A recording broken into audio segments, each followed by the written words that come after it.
हमारी बहन शैली बिश्नोई है। ये हमारे यहाँ पिछले साल अप्रैल में आई थी। अप्रैल 2024 में इसकी पहली क्लास हमारे यहाँ थी और बड़माला से लेकर 120 की स्पीड तक इसने यहाँ हमारे यहाँ पूरा कोचिंग सेंटर पे सारी चीजें सीखी हैं। और इस बच्ची ने सबसे मुख्य चीजें रखी, ये हमें बड़े भैया की तरह और अपना एक सच्चा मार्गदर्शक मानकर अपना कार्य करती थी। अगर इसे छुट्टी लेनी होती थी, हमारे यहाँ बहुत सारे स्टूडेंट ऐसे हैं लगने के बाद भी या जो अभी नहीं भी लगे हैं उन्हें छुट्टी माननी है, वे स्वयं छुट्टी उन्होंने मान ली है।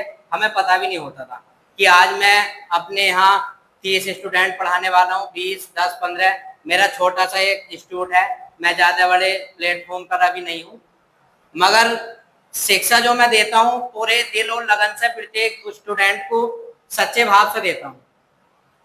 तो बेटा इनके जो पापा थे हमसे हर चीज शेयर करते थे और हर महीने हमसे पता करते थे कि हमारी बच्ची ठीक पढ़ भी रही है, स्थिति कैसी है, सर हम आप पे विश्वास करके भेजते हैं। तो मैं उनसे एक ही चीज बोलता था कि अंकल जी आपकी बच्ची क्लास में सबसे टॉप है और वास्तविक रूप से ही टॉप थी है।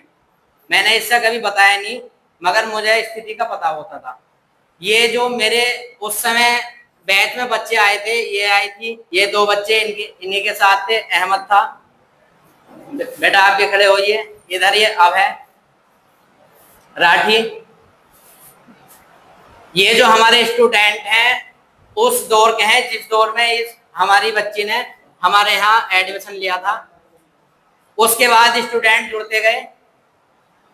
अभी इनका हाई कोर्ट में इन्होंने दिया नहीं था, केवल एसएससी का टारगेट था। इसने मुझसे बोला था भैया मुझे केवल और केवल एसएससी में जॉब लेनी है।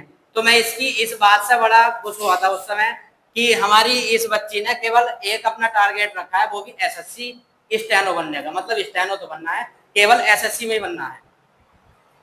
तो मैंने इससे कहा, मैंने बेटे तुझे अगले 1 साल के अंदर अंदर जॉब मैं लगवा के दूंगा, बट तू अपना ईमानदारी के साथ कार्य करना, टाइपिंग जैसा मैं बताऊं वैसा करना, शॉर्ट हैंड में कभी छुट्टी नहीं माननी है और सोचना मेरे पास होनी चाहिए।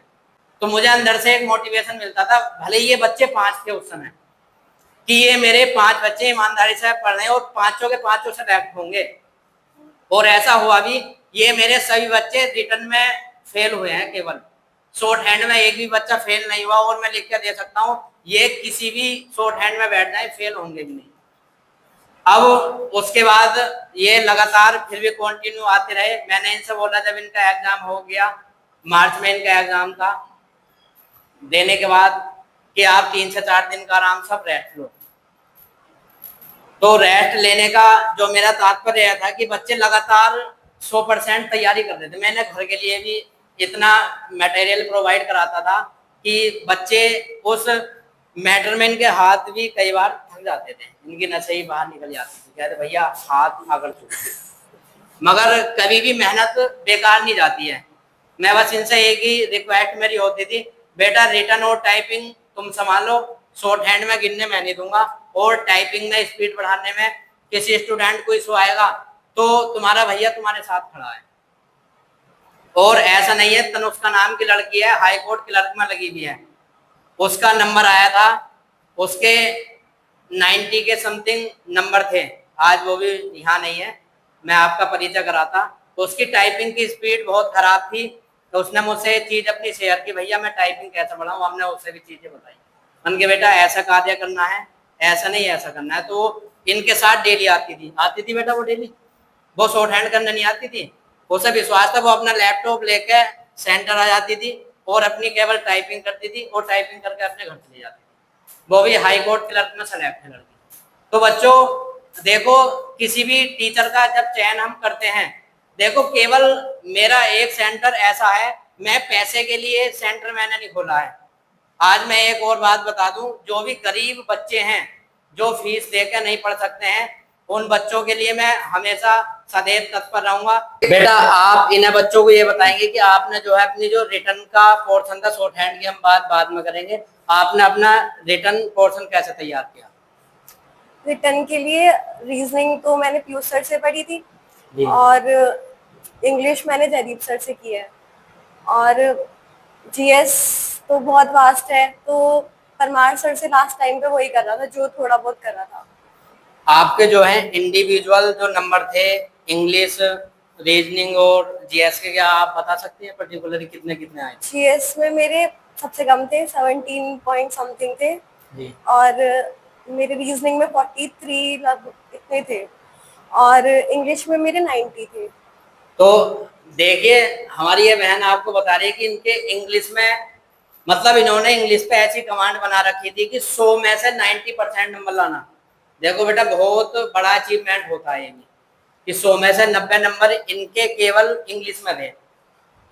इन्होंने इंग्लिश में अच्छी कमांड बनाई, और जैसा कि बताएं रीजनिंग में 43 नंबर बता रही हैं, और सबसे कम स्कोर इनका जीएस का रहा।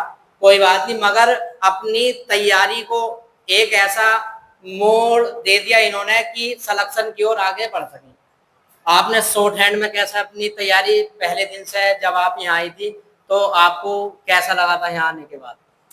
फर्स्ट टाइम तो मैं अप्रैल में आई थी, दीदी आती थी, प्राची दीदी, उनके साथ ही मतलब मुझे पता चला था कि आप पढ़ा रहे हो, तो फिर मैं उनके साथ आई।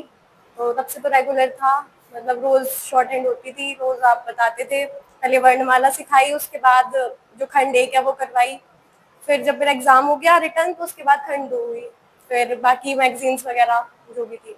तो देखिए, जो हम इन बच्चों को पहले एक में और खंड 2 की मैंने जब इन्हें शुरुआत की थी, तो ये मेरे बच्चे 70 की स्पीड से भी मैटर नहीं लिख पाते थे। इनसे पता कर सकते हैं आप। यानी कि खंड 1 का मैटर 120 की स्पीड पर लिख रहे हैं, खंड 2 का 70 भी नहीं लिख पा रहे। यानी कि मैं जानता था कि पहले हमें क्या चीज क्लियर करानी है कि खंड 1 तो अच्छे से हो जाए। यदि किसी वजह से एसएससी में खंड 1 का मैटर भूल जाए तो मेरा बच्चा ऐसे लिखे कि सर बाद में बोले, हम पहले लिख रहे हैं। मैंने इनकी किताबें रटवा दी थी, इतनी बार उनकी प्रैक्टिस हो चुकी थी कि यदि खंड 1 का गलती से ही मैटर भूल जाता तो ये नॉन मिस्टेक मैटर बना कर आ जाते मेरे बच्चे।